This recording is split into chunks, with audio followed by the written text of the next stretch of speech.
গভীর মনোযোগ দিয়ে কাজ করার সময় অনিরুদ্ধ বাকি সব কিছু ভুলে যান। অটিস্ট হওয়া সত্ত্বেও অনেক কষ্টে করেসপন্ডেন্স কোর্স শেষ করেছেন তিনি। এখন ভারতের ব্যাঙ্গালোর শহরে জার্মানির এসএপি কোম্পানিতে কম্পিউটার প্রোগ্রাম পরীক্ষা করেন অনিরুদ্ধ। সঙ্গে আছেন আরও 4 জন অটিস্ট। আমার কাছে গুরুত্বই আলাদা। নিজের পায়ে দাঁড়াতে পেরেছি, নতুন অভিজ্ঞতা অর্জন করার সুযোগও পাচ্ছি। মিশেল আইজ্যাক অটিস্ট কর্মীদের সঙ্গে কথাবার্তার দায়িত্ব নিতে চান। মস্তিষ্কে একটি সমস্যার কারণে অটিস্টদের পক্ষে কোনো তথ্য অনুধাবন করে তা বোঝার ক্ষমতা কম।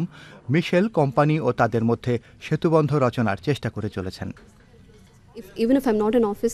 আমি অফিসে না থাকলেও তারা এসএমএস পাঠিয়ে জানতে চায়, মিশেল তুমি কোথায় আছো, কখন অফিসে আসবে।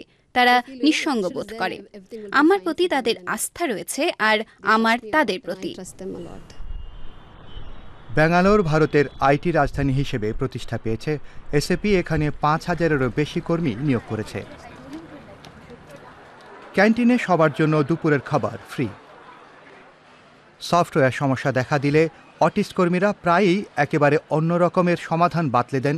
শুধু তাই নয়, খুঁটিনাটি বিষয় বোঝার আশ্চর্য ক্ষমতা রয়েছে তাদের, সেই সঙ্গে অসাধারণ স্মৃতিশক্তি। কাজের পুনরাবৃত্তি হলেও তাদের কোনো সমস্যা নেই।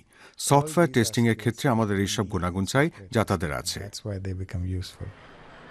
এসএপি তাই আরও অটিস্টদের তথ্য প্রযুক্তি বিশেষজ্ঞ হিসেবে নিয়োগ করতে চায়, শুধু ভারতের ব্যাঙ্গালোরে নয়, জার্মানিতেও। এক্ষেত্রে এগিয়ে এসেছে এমন একটি সংগঠন যারা অটিস্ট কর্মীদের বিভিন্ন সংস্থায় কাজের ক্ষেত্রে সহায়তা করে। এক্ষেত্রে সবকিছু খুঁটিয়ে দেখতে হয়। আবেদনকারী কে তা বুঝতে হবে, চাকরির প্রার্থী ও সংস্থা দুই পক্ষকেই ভালো করে জানতে হবে।